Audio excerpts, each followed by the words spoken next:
యేసుక్రీస్తుని ఎరుగుటి నిత్య జీవము అని బైబిల్ చెప్తా ఉంది. యేసుక్రీస్తుని తెలుసుకుంటే నిత్య జీవం పొందుకున్నట్లేనా? కాదండి. యేసుక్రీస్తు గొప్ప దేవుడని, ఆయన ప్రాణం పెట్టాడని, ఆయన తిరిగి లేచాడని, ఆయన గొప్ప దేవుడని, ఆయన ఆశ్చర్యకార్యాలు ఎన్నో చేశాడని చాలామందికి తెలుసు. ఇవి పరలోక రాజ్యానికి చేర్చవండి. మరి ఏం పరలోక రాజ్యానికి చేరుస్తాయి అంటే, ఏది నిత్య జీవం ఇస్తుందంటే దేవునితో సహవాసం, దేవునితో సంబంధం. అంటే ఎలాగయ్యా అంటే, ఒక స్నేహితునితో మరొక స్నేహితుడు ఎలా ఫ్రెండ్షిప్ చేస్తాడో అలాగా, ఒక కొడుకుతో తన తండ్రి ఎలా బంధం కలిగి ఉంటాడో అలాగా. ఈరోజు చాలామందికి యేసుప్రభు గురించి తెలుసు.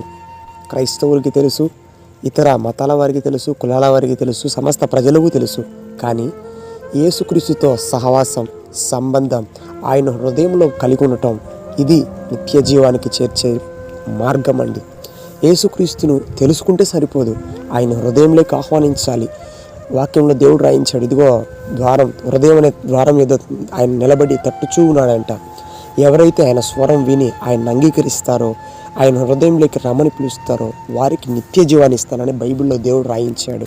ప్రియ సహోదరి, సహోదరుడా, పుట్టుకతో క్రైస్తవుడు కావచ్చు, పుట్టుకతో దేవుని బిడ్డగా నువ్వు జీవిస్తూ ఉండవచ్చు, పుట్టుకతో నీ తల్లిదండ్రులు, మీ కుటుంబ సభ్యులు నువ్వు మందిరానికి వెళ్ళేవారిగా ఉండవచ్చు. అయితే ఇవి నిత్య జీవానికి చేర్చలేవు. కానీ యేసుక్రీస్తును హృదయంలో కలిగి జీవించటం ద్వారా, హృదయంలో క్రీస్తును అంగీకరించటం ద్వారా, ఆయన మార్గము నడవటం ద్వారా నిత్య జీవానికి చేరతావు అనే విషయాన్ని గమనించు.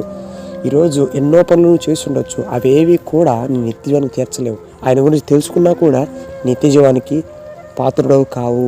యేసుక్రీస్తుతో సంబంధం, సహవాసం, ఆయన్ను దేవుడిగా హృదయంలో ప్రతిష్ఠిస్తే తప్ప నిత్య జీవాన్ని పొందుకోలేవు. ఈ సత్యాన్ని గమనించి ఈరోజే ఆ నిత్య జీవం ఇచ్చే క్రీస్తుని హృదయంలోకి ఆహ్వానిస్తావా?